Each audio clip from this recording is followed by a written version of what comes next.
The people have spoken and you guys want a tutorial. Now, I'm sorry to say, to the people who wanted a pattern, I don't have a pattern. I probably will not be making one either because I don't want to get sued. I'm more than happy to show you exactly the process of how I made it in order to make your own. This is the shirt that I picked to make the second top out of. Gray, black, and white striped, 100% cotton, medium weight shirt. The first step is putting on your real sewing outfit because I'm definitely not wearing jeans. Then we can get to the real first step and start unpicking the entire shirt. I know unpicking is really tedious, but I'll show you why I prefer to do this for this type of project in a minute. This part's super important, don't skip, okay? You're gonna wanna flip a greasy quesadilla and splatter hot oil all over yourself. And then wash the shirt, of course. The oil stains came out of the shirt pretty nicely. So back to it. I have it on inside out because I'm going to start shaping it and like whittling down the volume of the shirt. But I think the first thing I need to do is I need to remove the yoke back here. I want the bottom of the armpit to hit actually at the bottom of my armpit. What I had to do with the Vivienne Westwood top, probably like halfway through, I had to open up this yoke right here and pull the front of the shirt up into that and stitch it back down so it would be a little bit more fitted. But I think I'm just going to do that step now. So let's take off this yoke. Keep the button plackets on both of the front pieces intact. We're going to use that as like an anchor point for the rest of the shaping of the shirt. I'm going to be using my body as the dress form. I would suggest picking like your favorite bra and you can sort of use that as a base to work around the shirt. I wore a high neck shirt as well underneath the front panel pieces as I was pinning because that gives you more areas to pin into to stabilize the front panel of the shirt. Because this was a large or extra large men's shirt, the armpits were hanging about like 2 to 3 inches below where I wanted them to be. I raised the front panel pieces up 2 to 3 inches until the top of the armpits were right underneath my armpit. Then I took a piece of chalk and started carving out style lines under my bust. Then I started marking a diagonal line from the high point of my hip on the side down to my belly button. That's going to be the angled peplum for the front of the shirt. This is obviously a rough draft, so I just mimicked that on the other side. Using my bra strap as a reference point, I started marking out where I would need the straps to start. Did some extra shaping for the bust, and then I added a little side seam so I could get an idea of how much I'll have to take off of the sides. And then I started playing around with where I'll need to put a bust dart as well because I will have to do a little bit of shaping around that area, even though I have no boobs to speak of. So I wear a pepper bra that is for like tiny boobs, and you know what? I love them. I joked to my manager the other day that I'm built like an adolescent boy, and she laughed for way too long, and I was like, damn, so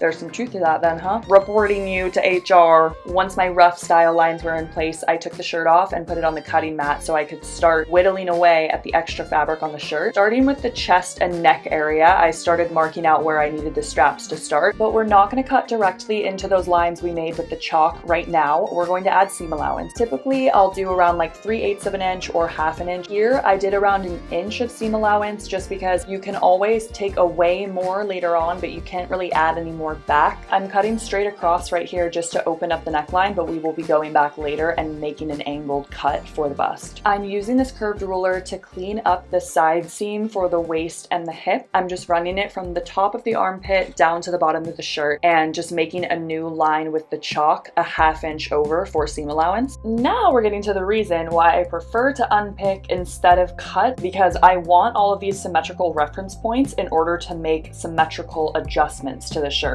To mimic the exact same line on the other side, I fold the shirt in half, matching up the side seams and the shoulder points as best as I can. I pin through the line I already drew onto the other side of the shirt. Flip that over, mark with chalk in between the pins to get a rough line. Once I take those out, then I can use the same point in the curved ruler to draw my line. I'm sure that there's more efficient ways to get this same result. This is just how I like to do it. If you find another way that you like, by all means do that instead. Now that we have our matching side seams, we're going to cut those away. After I took a little bit of fabric away from the sides, I laid it back on the front of my body, and the shoulder strap was way too long. It was like hanging over my back. I measured from the bottom of my bra strap to the top of my shoulder, which was 6 inches, and I added 1/2 inch for seam allowance. Mimicking the same shoulder drop that the shirt already had, I made a new diagonal line at the 6.5 inch point. Then I measured from the inside edge of my bra strap to the point on my shoulder where I wanted the sleeve to start, was about 2 inches with seam seam allowance. Take a shot every time I say seam allowance. After I marked 2 inches across the shoulder, I took my curved ruler and made a new line for the arm side and cut that out. Like I said, adjustments, adjustments, adjustments.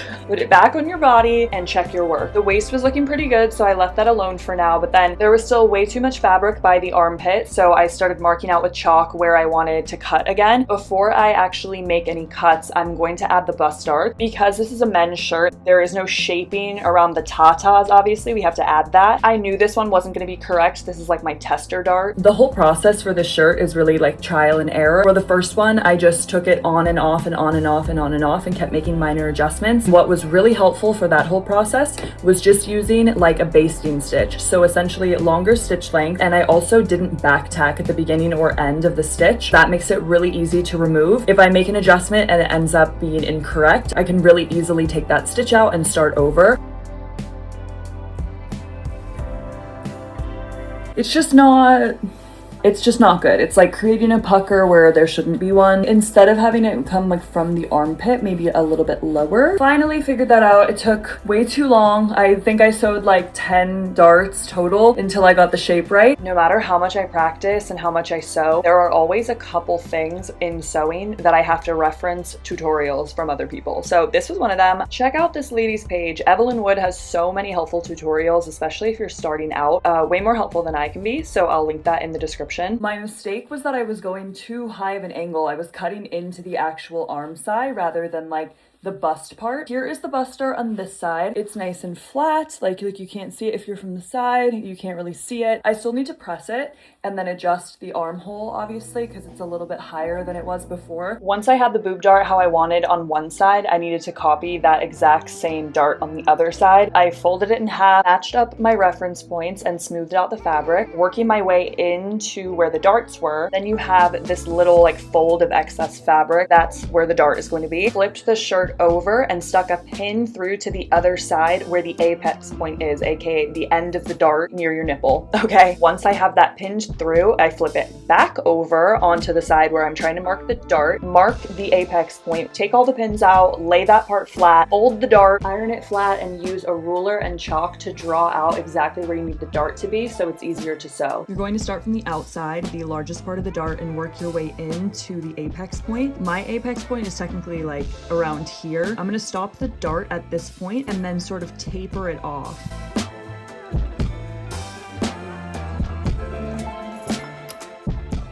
Like the hot grease splatter, this step is very important to the process too. Take a couple days off and spend some time with your loved ones. Dolly, come here, Papa.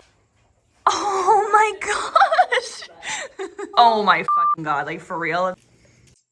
You want banana?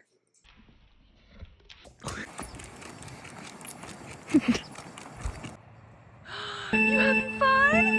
Go, go, woo!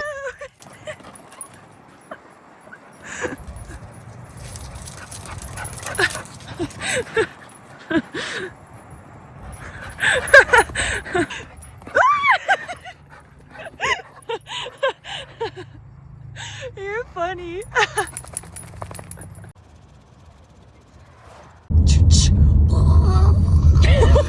Wait. Oh.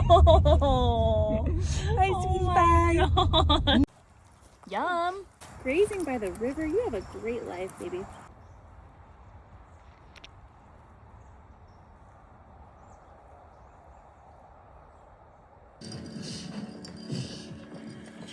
No!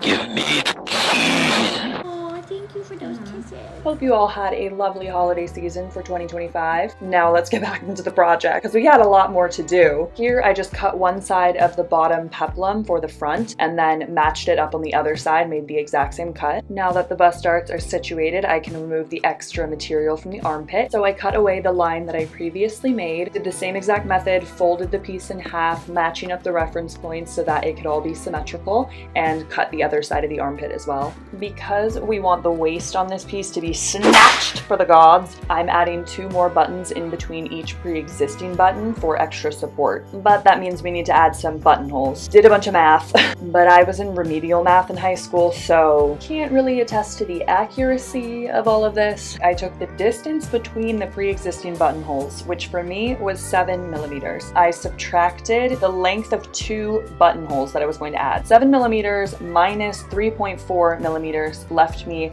3.6 millimeters divided 3 spaces.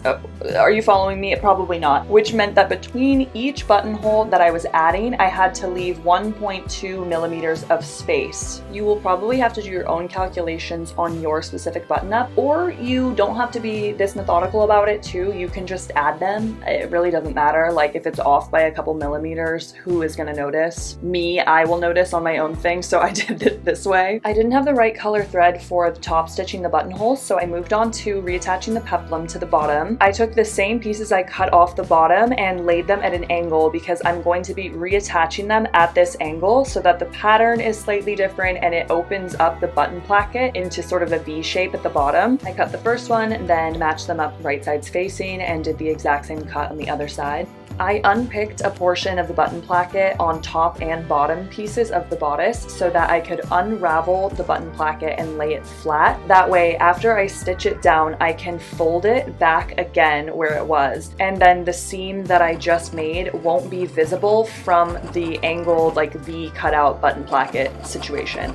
I'll show you a clip from the other top that I made because it might be a little bit more clear in that visual. This top, only one side of the button placket I was able to do that with. You can see what I'm saying a little bit better in this clip of the other top. So I folded the button placket over again, but this is a way to kind of hide the front of that seam and it just has a more clean finish to it. I decided it was finally time to make the little angled cuts over the boob. So I traced the angle of my bra, added a 1/2 inch seam allowance, cut that, mirrored it on the other side.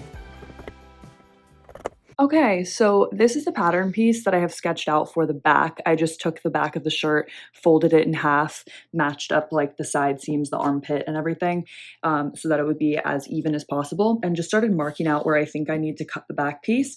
So these are based on my own personal body measurements. You'll have to do this based on your own personal body measurements as well. This diagram was extremely helpful for me to note which measurements I needed in order to draft this like very basic bodice block for the back. I would suggest also kind of matching it up with the side seams of the front bodice piece to like the armpit to waist ratio, and same with like the flare peplum part for the hip as well. This right here is a back dart that I will definitely need to add because I have to do a sway back adjustment for like everything I make. I marked from shoulder to shoulder where I want the sleeve to start. I'm going to cut it out, and if I need to make adjustments, then I will, but I just use this handy dandy styling design ruler, okay? So it has marked out certain things like armhole curve 13 to 26, hip curve 1 to 17. So this is really handy. I definitely suggest getting one of these. I laid the front bodice piece onto the back, matching up the waist and then adjusting the armpit and the bottom hem of the peplum accordingly so that it would match a little bit better. And again, add your seam allowance, especially to the top and bottom bodice pieces, because you will be cutting in the middle. You want to make sure you're adding seam allowance to that. I added a dart right in the middle of the back piece because there's always extra material on the small of my back, and I copied the width to the bottom panel piece as well, just made it shorter. I later changed it for 2 darts instead because the one was like adding a weird pucker right over my tailbone that I didn't like. The shaping was starting to come together, but the waist was way too big on both sides. This is why the button placket in the front is so important, because you want this anchor point to be able to pull on either side in order to make these adjustments. The back was hitting way too high and loose as well, so I took it off, folded the back piece again, and cut a little angle off of the top of that. I had noticed that from armpit to hip, I needed to remove that exact width all the way down. I marked 1 inch all the way down, traced it with chalk, cut it, took the chunk that I cut off, laid that right sides facing on the other side, and used that as a guide to cut. I was finally able to find the right shade of gray for top stitching, so I started on the buttonholes. Most newer machines will have an automatic buttonhole foot foot where you can add a button to the back of it and it will automatically calculate exactly how long the buttonhole needs to be. Mine does not do that. I don't know why. It will just stitch backwards forever and ever and ever until I tell it to stop. So I do have to do buttonholes manually with this machine. I mark the top and bottom of the buttonhole. I start at the bottom in the middle and let it do one row of satin stitches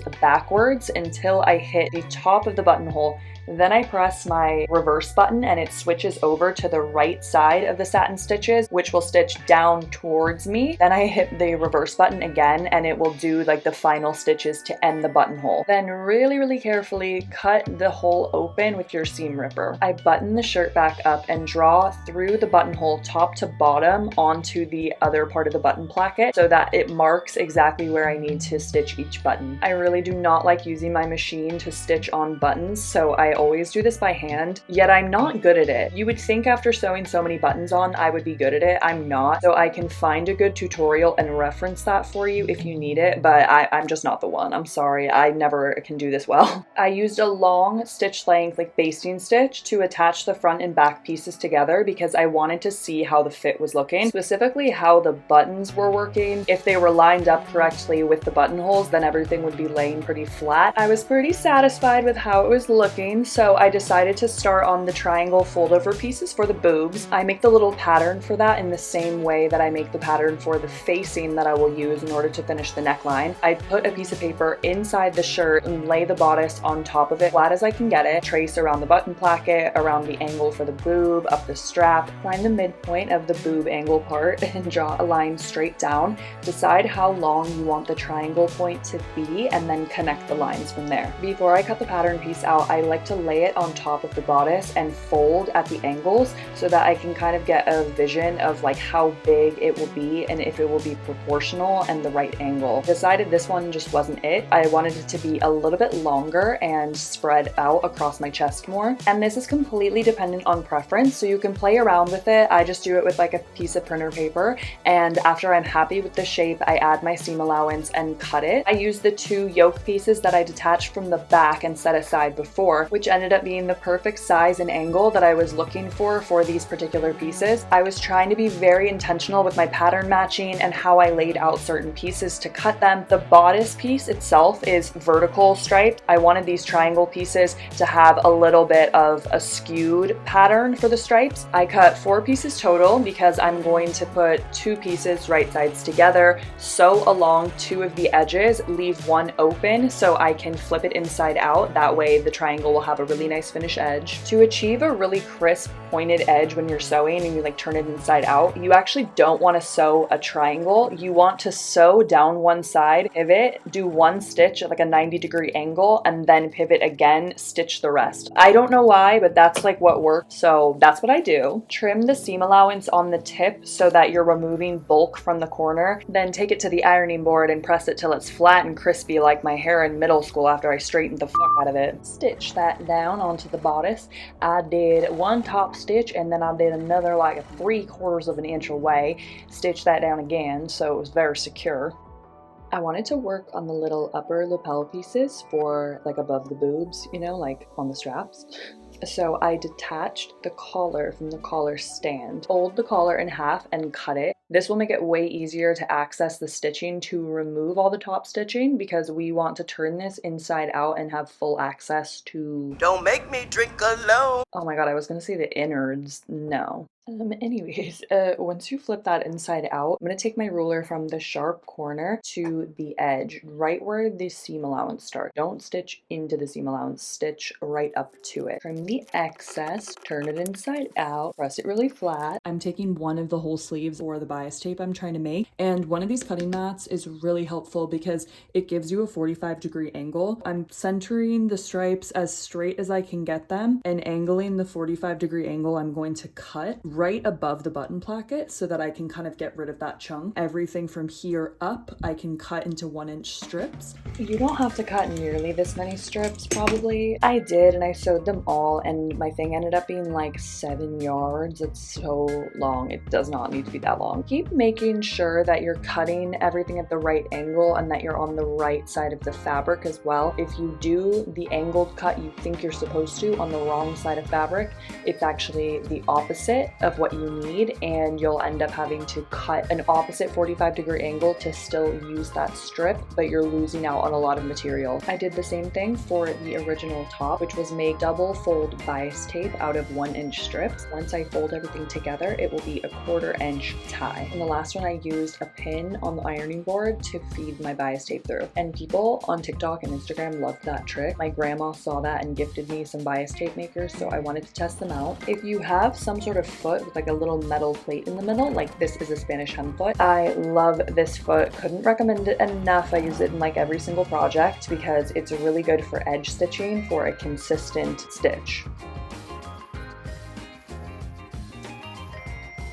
I hope you set that collar stand aside because we need it now. This is going to be the base for our little loop plackets, is what I'm calling them. I cut and folded the collar stand into like a 1/2-inch wide chunk and then made it the width from under my bust to the top of the peplum on the hip. I took 8 2.5-inch strips of the bias tape and sandwiched them in between the layers of the bracket that I was going to close. Stitch those down, being mindful of which direction I was placing the loops in. If you don't want to do this part, you can completely omit it. You can just have no waist tie in the back if you're comfortable with how it fits. You don't want to do any more cinching, no problem. You don't even have to bother doing this, or the bias tape for that matter, obviously. You can also add less loops. You can also add more loops. It is truly to your preference, so whatever you want to do, boo. Look at me using my Spanish hem foot again to do more edge stitching. See, I told you I love it. Before I can add this in between the front and back bodice, I need to redo the back darts. Mark the center of the bottom peplum piece, match up the midpoints on both the top and bottom pieces, and match up the side seams and pin.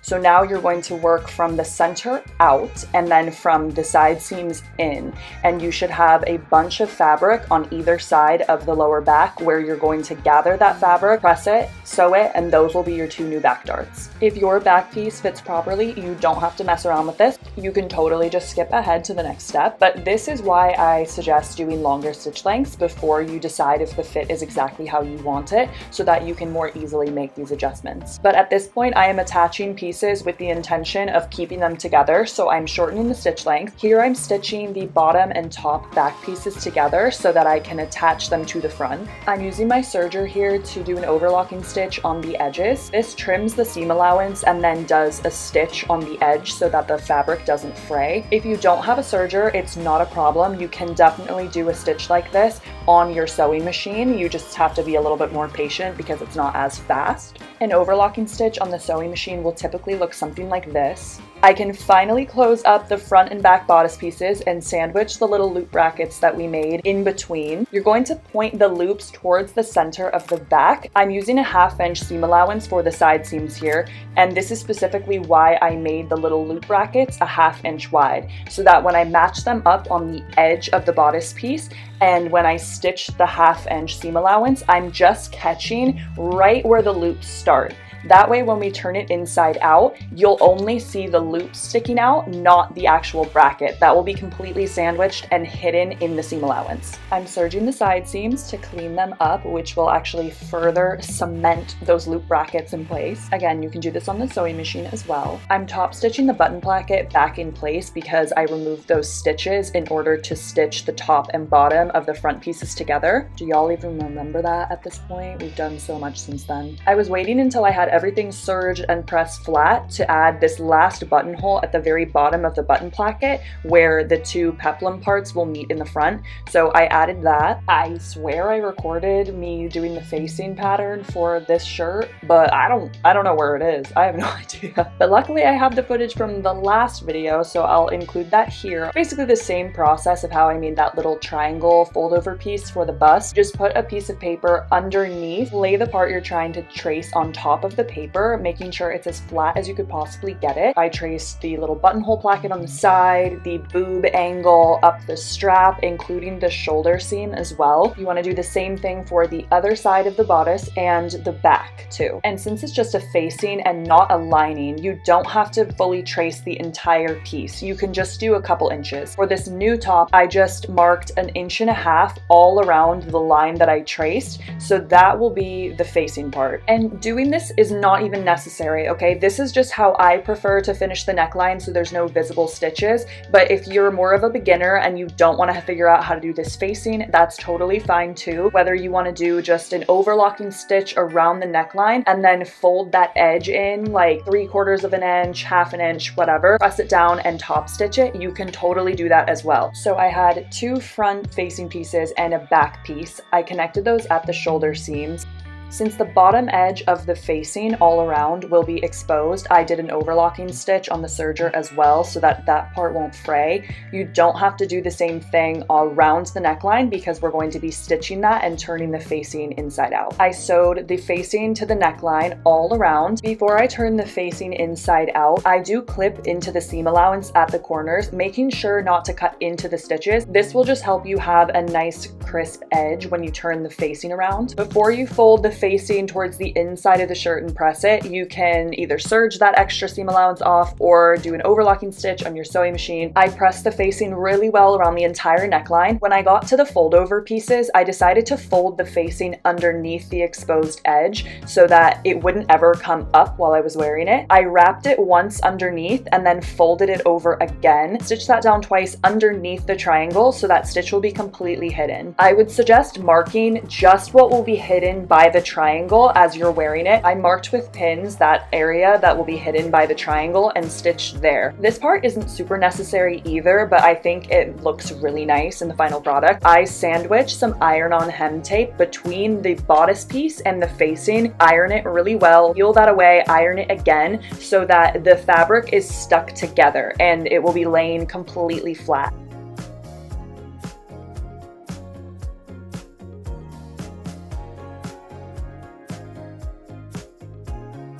I bought this cap sleeve pattern on Etsy for like $6, I think. I bought this for the original Vivienne Westwood top, didn't end up making it, and then I wanted to try it again. I originally put 3/8 inch seam allowance all around because seam allowance is not included in the pattern, which I guess makes sense. It's just a pattern for the sleeve, so you do kind of have to adjust it to your own needs. I wanted the edge that fits into the armhole to be pretty much the same. In one of my mock-ups, I made just exactly to these specifications, and it was about 1 inch too small for the actual armhole in the shirt. So I decided to extend that 1/2 inch on either side to accommodate for that. I'm folding the hem and then tacking it down with like the button placket that I'm going to reattach like I did in the other shirt. I want it to be a little bit longer, so I laid it down on one of the sleeve pieces and I extended that.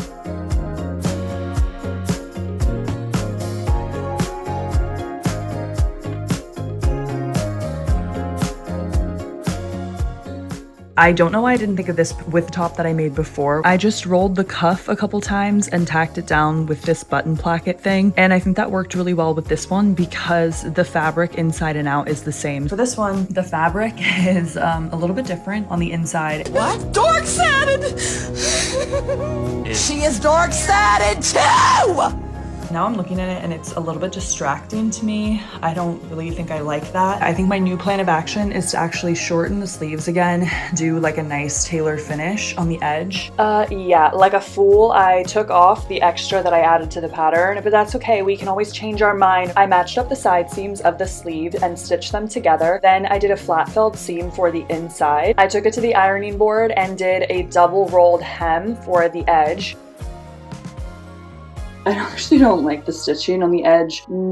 I think I'm gonna take this out and do iron-on hem tape instead so that it's invisible. Okay, so yeah, again, I'm changing my mind constantly. I'm trimming the edge so that it'll fit under the seam allowance, sneaking it in between the layers, jutting it right up to the edge, ironing it, letting it cool, peeling off the sticky backing, and folding it over again, pressing it, and now the edges are sealed.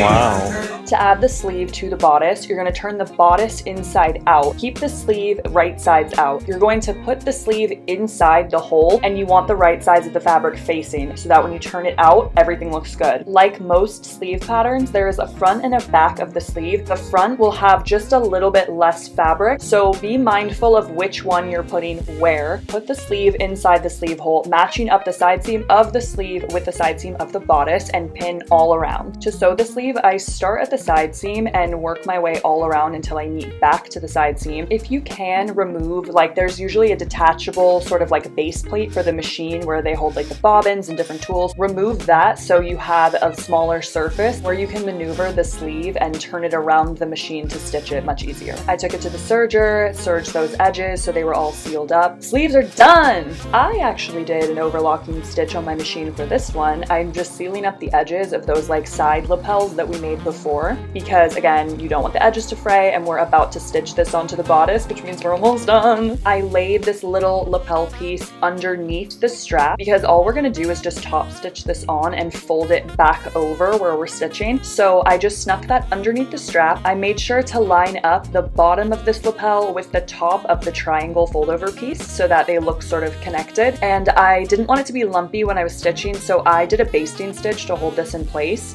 You can or you cannot, whatever your preference is. I did one stitch really close to the edge of the strap to connect the lapel and the strap together with my Spanish hem foot. Then I did another stitch about 1/4 of an inch to the left of that to really secure that seam allowance down and keep it flat. Moving on to the hem at the bottom, there were a few points that didn't match up perfectly on the side seams, so I trimmed the excess, just trying to match up the seams as much as possible. The front panels also didn't match up the best towards the bottom, so I just took off probably 1/4 inch on one side, matching the curve as much as I could. I wanted to do a double rolled hem like I did on the sleeve, but for the hem on the bottom of the shirt. So I folded it 1/4 of an inch, folded it a second time, another 1/4 of an inch, pinned that down, and stitched along the edge. If you'd like, you can use iron-on hem tape for this as well and not even have to stitch the bottom. I decided to stitch it just because I thought it would be kind of difficult to do the iron-on hem tape, which is such a tiny hem. Only a couple details left to do. I stitched the very top button back on because I didn't include it in order to make it easier to stitch around it before. So added that back, and then I laced up the tie in the back, and we were done. So it's time for the reveal.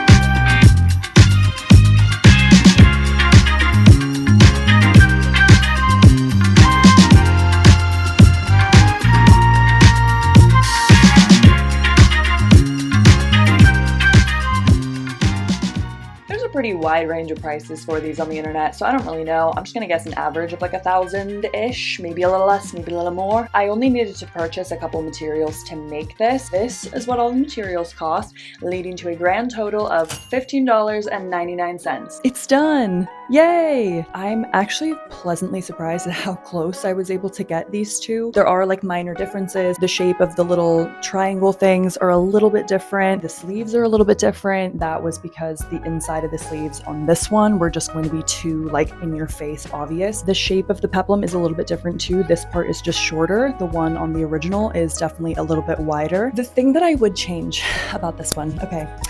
Ultimately, I am happy with the fabric that I chose. The stripes are a little bit textured. In person, I think it looks really good. I think it makes the overall product look a little bit more expensive, but what does cheapen it is the warping of the stripe pattern around the buttons. Like, you see that right there? I'm a little bit dissatisfied with that, to say the least. This top is meant to be tight. Like, I made the waist tie for a reason because I want the waist to be cinched. And so I tried to mitigate the amount of pulling between the buttons by adding extras, but there's kind of like nothing I can do about that. If you liked the little choker that I was wearing in some of the reveal segments, it's an upcycled tie. It's by my friend Sophia Marie. She's a designer based in New York. We used to work together at the restaurant that I work at, and she moved to New York, follow her fashion girl dreams in the Big Apple. She's really, really talented. She makes extremely cool pieces. So if you're interested, I will have her Instagram linked in the bio as well. So yeah, that's it. If you are going to attempt to make this and you have questions about any part of the process, I mix part and point. Anyways, if you have any questions about any point from any little detail that I did that you want clarification on, please comment and let me know. You can message me on Instagram, message me wherever. I will try my best to help you work through any problems, okay? Sewing can be, challenging, to say the least, but it is super rewarding. I really just want to encourage people to lean into their creativity. All of that to be said, thank you if you came from TikTok or Instagram to see this full tutorial. If any of you make this top, please send me pictures. I would love to see your recreations. Thank you for watching. Love you guys. No, seriously, thank you so much. I love you. Mwah!